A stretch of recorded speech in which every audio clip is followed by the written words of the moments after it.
The most severe impact of the war in Ukraine on the Russian army was indisputably manifested in the Russian ground troops. The Russians confidently entered Ukraine on February 24th. Now that we reach 2023, the losses of the Russian ground forces have almost exhausted the Russian army. There is currently a non-assertive and disbelieving Russian ground force on the Russian front in Ukraine. In addition to the Russian ground forces, the Navy also experienced its most painful experiences in the Black Sea waters throughout its history. There is no doubt that the Russian Federation is the most powerful navy in the world, next to the USA, China, and the United Kingdom. It is a well-known fact here that the US Navy is now by far the most powerful in the world. The balance of power between Russia, China, and the United Kingdom may change with the latest developments. In fact, this balance changed with the land and sea war that Russia started in Ukraine. The fact that the Russian Navy lost a total of 19 warships in the Black Sea, or some of these ships were severely damaged, is of course the main reason for this great power reduction. In this video, we will give you the most critical points of the Russian Navy losses, which have increased again in recent days, and talk about these losses. It is known that the Russian Navy lost at least 19 of the warships in the Black Sea as a result of the bold attacks of Ukraine, or were rendered dysfunctional. Russia is trying to restore its lost naval power in the Black Sea. Here, it is noteworthy that the wrecks of Raptor-class assault boats and Cerner-class landing craft sunk by Ukraine are tried to be repaired. In addition, Russia uses warships captured from the Ukrainian Navy.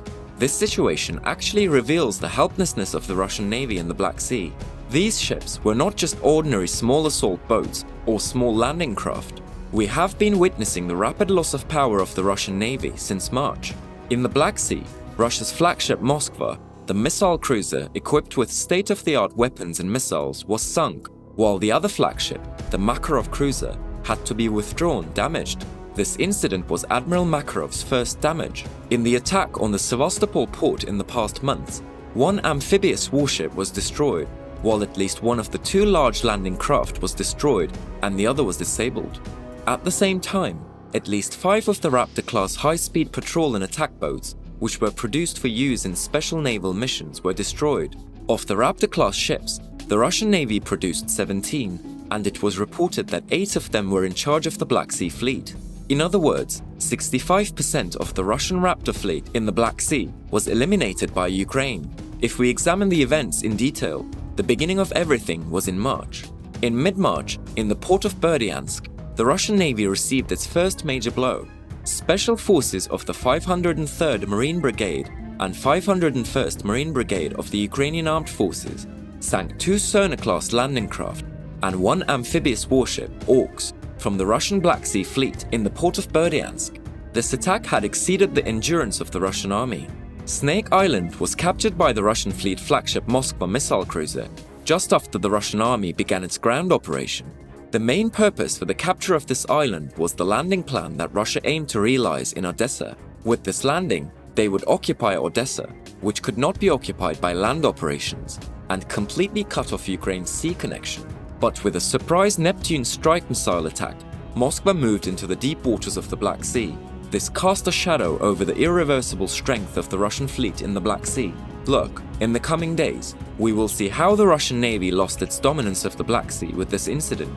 Because after Moskva was hit by Ukrainian Neptune missiles, another hard blow came to the Russian Navy, which thought it would be safe in Sevastopol, showing them that the Russian Navy was never safe on the Ukrainian shores of the Black Sea. May, June and July were a nightmare for the Russian Navy. The Special Operations Forces of the Ukrainian Navy conducted a large-scale operation to liberate Snake Island, and the Russian Navy began to suffer the heaviest losses in history. Here, together with Ukraine's Neptune and Harpoon anti-ship missiles, Bayraktar TB2 armed drones achieved great success. In the history of world naval warfare, Bayraktar TB2 managed to sink 4 of the Russian Raptor ships by itself and disabled Admiral Moskva's air defense systems. They also managed to locate Admiral Makarov. This was the first use of armed unmanned aerial vehicles in naval warfare. The Russian Navy was stunned. The Russians could no longer move freely in the Black Sea and did not dare to approach the Ukrainian shores. The Ukrainian coast was armed with Swedish RBS-17, American Harpoon, and native Neptune missiles. The Russian Navy had to be stationed in the central and eastern Black Sea. The main headquarters and air bases of the Russian Navy's Black Sea Fleet in Sevastopol were attacked 3 times in August. This was the second major blow to the Russian Black Sea Fleet, and now the Russian Navy had lost its air dominance in the Black Sea. Then, the attack of the Ukrainian army on Sevastopol in October, November and December caused great disappointment to Russia. Ukrainian drone armies under the command of the Ukrainian Navy's Special Marine Forces raided the Russian Black Sea Fleet main headquarters twice. In addition, Russian Navy elements in Novorossiysk, a Russian port city, were detonated by Ukrainian underwater drones. Russia was no longer safe, not only in Sevastopol, but also within its own maritime borders. With its flawless plan, the Ukrainian army bombed the Russian Navy's port in Sevastopol, Crimea, with 7 submarine drones and 9 UAVs. The main headquarters of the Russian Black Sea Fleet was helpless in the face of the Ukrainian drone army attack. Ukraine's drones easily penetrate the Russian naval defenses. Ukrainian underwater drones were the size of a canoe, racing through the waves, gliding towards their target. It was reported that 3 warships belonging to the Russian Navy were damaged when the Ukrainian UAVs hit their targets. The most important of these was the Admiral Makarov, the flagship of the Russian Navy. Another ship and minesweeper were also hit. As a result of the attack by the Ukrainian army, the damage was less than expected, the warheads barely scratching their victims.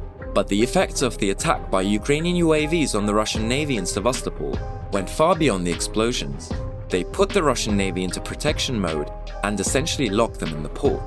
The Ukrainian army's attack on Sevastopol had a dramatic effect on the morale and sense of security of the Russian Navy, which Putin trusted so much. It was normal for them to be attacked in and around Snake Island, because the fact that they were so close to the shores of Ukraine created the necessary conditions for them to receive such a heavy blow.